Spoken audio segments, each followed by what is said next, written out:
ವೀಕ್ಷಕರೇ ನಮಸ್ಕಾರ. ನೀವು ಕೂಡ ಆನ್‌ಲೈನಲ್ಲಿ ಚಿನ್ನ ಖರೀದಿ ಮಾಡ್ತಿದ್ರಾ? ಆನ್‌ಲೈನಲ್ಲಿ ಚಿನ್ನ ಖರೀದಿ ಮಾಡೋದು ಸೇಫ್ ಅಲ್ಲ ಅಂತ ಹೆದರ್ಕೊಂಡಿದ್ರಾ? ಆದರೆ ಇನ್ಮೇಲೆ ಆ ತಾಪತ್ರಯ ಇಲ್ಲ. ಆನ್‌ಲೈನಲ್ಲಿ ಚಿನ್ನ ಖರೀದಿಸಿದ್ರೂ ಸಿಹಿ ಸುದ್ದಿ ಇದೆ. ಇನ್ಮೇಲೆ ನಿಮ್ಮ ಚಿನ್ನ ಸೇಫ್. ಹಾಗಾದ್ರೆ ಏನಿದು ಹೊಸ ಸುದ್ದಿ ಹೇಳ್ತಾ ಹೋಗ್ತೀನಿ. ಅದಕ್ಕಿಂತ ಮೊದಲು ನೀವಿನ್ನೂ ನಮ್ಮ ಚಾನಲನ್ನು ಸಬ್ಸ್ಕ್ರೈಬ್ ಮಾಡ್ಕೊಂಡಿಲ್ಲ ಅಂತ ಹೇಳಿದ್ರೆ ನಮ್ಮ ಚಾನಲನ್ನು ಸಬ್ಸ್ಕ್ರೈಬ್ ಮಾಡಿಕೊಂಡು ಪಕ್ಕದಲ್ಲಿ ಬರ್ತಕ್ಕಂಥ ಬೆಲ್ ಐಕಾನ್ ಮೇಲೆ ಮರೀದೆ ಕ್ಲಿಕ್ ಮಾಡ್ಕೊಳ್ಳಿ. ಹೌದು, ಸೆಬಿ ಎಚ್ಚರಿಕೆ ನಂತರ ಇದೀಗ ಐಬಿಜೆಎ ಡಿಜಿಟಲ್ ಗೋಲ್ಡ್ಗೆ ಸ್ವತಂತ್ರ ಸ್ವಯಂ ನಿಯಂತ್ರಣ ಘೋಷಣೆ ಮಾಡಿದ್ದು, ಈ ಮೂಲಕ ಪಾರದರ್ಶಕತೆ ಪೋರ್ಟಲ್, ತ್ರೈಮಾಸಿಕ ಆಡಿಟ್ ಸೇರಿ ಏಪ್ರಿಲ್ 2026ರಿಂದ ಜಾರಿಗೆ ತರಲು ಈ ಒಂದು ನಿರ್ಧಾರವನ್ನು ಮಾಡಲಾಗಿದೆ. ಹೌದು, ಚಿನ್ನದ ದರ ಮತ್ತಷ್ಟು ಏರಿಕೆಯಾಗುವ ನಿರೀಕ್ಷೆ ಇರೋದ್ರಿಂದ ಹೊಸ ವರ್ಷದಲ್ಲಿ ಚಿನ್ನದ ಬೆಲೆಯಲ್ಲಿ ಬುಲ್ ರನ್ ಇರುತ್ತೆ ಅಂತ ತಜ್ಞರು ಭವಿಷ್ಯ ನುಡಿದಿದ್ದಾರೆ. ಹೀಗಾಗಿ ಅನೇಕರು ಆನ್ಲೈನ್ನಲ್ಲಿಯೂ ಡಿಜಿಟಲ್ ಚಿನ್ನವನ್ನು ಖರೀದಿಸುವ ಹಾದಿಯನ್ನು ಹಿಡಿದಿದ್ದಾರೆ.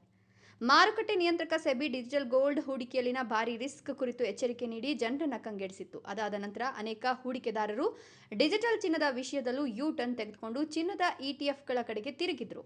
ಹೀಗಾಗಿ ಡಿಜಿಟಲ್ ಚಿನ್ನವನ್ನು ಆನ್ಲೈನ್ನಲ್ಲಿ ಖರೀದಿಸಲು ಬಯಸೋರಿಗೆ ಭಾರತದ ಬುಲಿಯನ್ ಜ್ಯುವೆಲರ್ಸ್ ಅಸೋಸಿಯೇಷನ್ ಮಹತ್ವದ ನಿರ್ಧಾರ ಕೈಗೊಂಡಿದ್ದು, ಡಿಜಿಟಲ್ ಗೋಲ್ಡ್ ವಹಿವಾಟಿಗೆ ಸ್ವತಂತ್ರ ಸ್ವಯಂ ನಿಯಂತ್ರಣ ವಿಭಾಗ ರಚಿಸೋದಾಗಿ ಘೋಷಿಸುವ ಮೂಲಕ ಹೂಡಿಕೆದಾರರಿಗೆ ಭರವಸೆ ಮೂಡಿಸಿದೆ. ಹಾಗಾಗಿ ಈ ನಿರ್ಧಾರ ಹೂಡಿಕೆದಾರರ ವಿಶ್ವಾಸ ಮರುಸ್ಥಾಪಿಸಲು ಮತ್ತು ಮಾರುಕಟ್ಟೆ ಸಮಗ್ರತೆ ಕಾಪಾಡಿಕೊಳ್ಳಿಕ್ಕೆ ಒಳ್ಳೆಯ ಉದ್ದೇಶ ಅಂತ ಹೇಳಬಹುದು. ಸೊ ಹೀಗಾಗಿ ಇನ್ಮುಂದೆ ಗೋಲ್ಡ್ ರೇಟ್ ಜಾಸ್ತಿ ಆಯಿತು ಅಂತ ಟೆನ್ಷನ್ ಮಾಡ್ಕೊಳ್ಳೋಂಗಿಲ್ಲ. ನೀವು ಆನ್ಲೈನಲ್ಲೂ ಕೂಡ ಚಿನ್ನದ ಮೇಲೆ ಹೂಡಿಕೆಯನ್ನು ಆರಾಮದಾಯಕವಾಗಿ ಮಾಡಬಹುದು.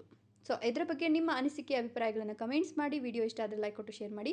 ತಪ್ಪದೆ ನಮ್ಮ ಚಾನಲನ್ನು ಸಬ್ಸ್ಕ್ರೈಬ್ ಮಾಡ್ಕೊಳ್ಳಿ. Thank you.